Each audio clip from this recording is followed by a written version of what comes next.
What's going on, guys? My name is Richard and welcome back to another stock market outlook video. As always, we'll go through the analysis of the major indexes, the leading stocks, my watch list from the previous week, and we'll also consult my sentiment surveys, the IBD big picture article, as well as the Gmi Signal to determine what the current trend of the market is. And then I use that information to determine how aggressive or defensive I should be in the coming week. So getting into the analysis, we'll start with a weekly chart of the Nasdaq, and let's hide the drawings for now and talk about this bar right here. So overall, we're up 5%, and we had a very strong closing range at 86.85% for a very strong week. And based off this bar, the expectation is we go higher or sideways.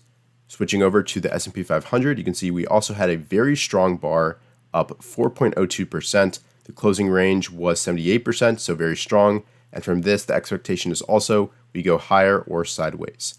And we can see that we retook the declining 30-week moving average, so we are no longer in a stage 4 decline. Switching over to the IWM, the Russell 2000, you can see that we also had a strong week, up 4.19%, with a decent weekly closing range at 64%, but we're still below a declining 30-week moving average. And this means we're still technically in a stage 4 decline, and in the coming weeks, I do want to see it retake this line and potentially start a stage 2 uptrend. For me, that would start the ideal market conditions and be an easy dollar environment. And lastly, talking about the DIA, the Dow Jones, you can see we're also below a declining 30-week moving average. That's this red line right here. So we are in a stage 4 decline. And once again, I do want to see it move up from here and potentially start a stage 2 along with the Nasdaq. So that is it for the weekly charts. And now let's switch over to a daily chart and take it day by day. And let's turn back the drawings on for just a second and talk about these trend lines right here. So these have been holding this kind of move very, very well. You can see that we've hit the top, bounced down, hit the bottom, bounced up quite a few times. And last week was no different. And I said in my previous video last week that if we move below this and close below it, I would get very defensive very quickly. However, on Monday, we had a very strong day. We moved down, but then rallied strongly into the close and had a fantastic end to the day, closing right near the top of the trading range. And that momentum carried over into both Tuesday and Wednesday, both of which had very strong days, closing right near the top of the trading range and on higher volume as well.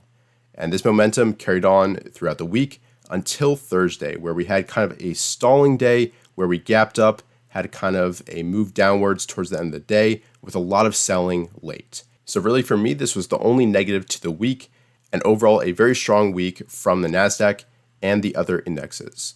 But overall, the Nasdaq is still the clear leader. If we switch off the drawings here and then go to the S&P 500 chart, you can see how much weaker this has been. Right now, it's still in this consolidation period, while the Nasdaq is right back at all-time highs. And the Russell 2000 is also much weaker, similar to the S&P 500. So overall, growth is still leading, technology is still king, and that's why I'm focusing most of my investments in this sector. So that is the daily chart of the Nasdaq, the S&P 500, and also the IWM.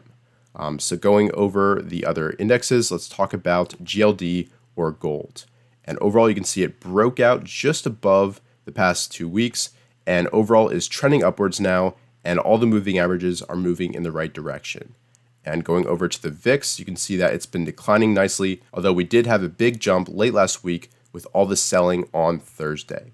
And going over to the FFTY, this will give you a sense of how growth stocks are doing. You can see that similar to the QQQ, it's been trending beautifully since this March bottom, and is actually looking stronger than both the S&P 500 and the Russell 2000, but it's still not quite at these peaks that we saw in late February.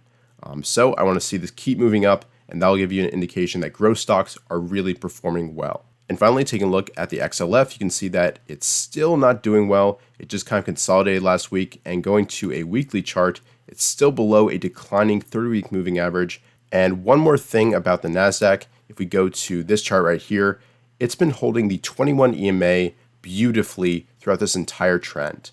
And if we actually just take away the price action, all the moving averages are moving upwards exactly how we like to see it. And to illustrate this point beautifully, let's actually go to the most patriotic indicator, the Gmi charts. So at this moment, the Nasdaq is in a clear red, white, blue uptrend, as much stronger than both the S&P 500, which isn't quite as strong, and also the IWM as we saw from the price action. So that is the analysis of the major indexes, and now let's switch it over to the potential true market leaders. And overall, you can see that on the week, all but two were in the green. LVGO was consolidating. Fastly just needed some time to rest after this huge run that's had. And we had some excellent performances. Many were up 8, 10, even 24% in the case of Tesla. And overall, we had a strong rally from their consolidation periods. So from my view, this means that the market is healthy and that the current trend is up. And now let's switch it over to my watch list and talk about how it performed overall. So sorting by weekly change, as I always do, you can see that Tesla was our clear top performer. And let's switch over to a regular chart. And it broke out strongly on huge volume, exactly like how we want to see it. And overall had a great week, up 24.84%. CrowdStrike also fared well after it bounced off the 21 EMA, and look for this to break out into new all-time highs sometime soon. And you can see that it actually had a green dot on Thursday on higher volume, which is very bullish. Chegg also fared very well, moving up from the consolidation, the pullback on lower volume, and now it's increasing on higher volume as well, which is very bullish. And if we scroll this over right here, I've got the up-down volume ratio for the past 50 days on here, so you can see that it is 2.86, which is very high, which really suggests accumulation. Team also fared very well. It broke out from this downward trend line right here, and look for this to break out into new all-time highs next week. Fiven also increased 5%. It broke out on Tuesday and Wednesday, and then had a short consolidation day on Thursday. Dexcom also rallied strongly from the second bounce off the 50-day moving average, and actually had a green dot on Thursday as well. Going to iFi, you can see it also broke out from this downward trend line right here, and actually had a short-term stochastic cross and green dot on the same exact day. So this is very bullish, and the fundamentals on this stock are very strong, and actually did buy it last week. The worst performers on the week were RNG, which really is just consolidating right at all-time highs. This is very bullish, and MRSN, which was my more speculative play for the week. I didn't enter. And so far, it has yet to break out above this green line right here. It tried to on Tuesday, but still got knocked down towards the end of the week. So overall, that is how my watch list performed. And make sure you guys tune in later today when I'll be posting my next one. So going over to sentiment now, we've got the sentiment surveys that I post on Twitter. And overall, we saw a big jump on this past Thursday where people are 43% bullish, which is a big jump and big increase from 35% last week. But this is still lower than the excessive bullishness that we saw before this kind of pullback on the SPX. And going over to the put call ratio that's posted on Investors Business Daily, you can see that we're nowhere near the excessive bullishness that we saw before this pullback. So in my view, this is a good thing. And I wouldn't mind another kind of shakeout to really jump this up before we start a huge increase once more. And with sentiment covered, let's now talk about the most recent big picture article from IBD. And overall, the Nasdaq hits record high on strong jobs report. Microsoft and Tesla hit new highs, and Chipotle is now near a buy point. And overall, they talk about the reaction to the jobs report and how late in the session, the Nasdaq did have some selling as well as the other major indexes. However, they talk about how this jobs report was a little less bullish than the June 5th one because of the expectation. But they also talk about how we did drop a distribution day because the indexes have now risen 5% from June 26. So that is a positive. We want as little distribution days as possible.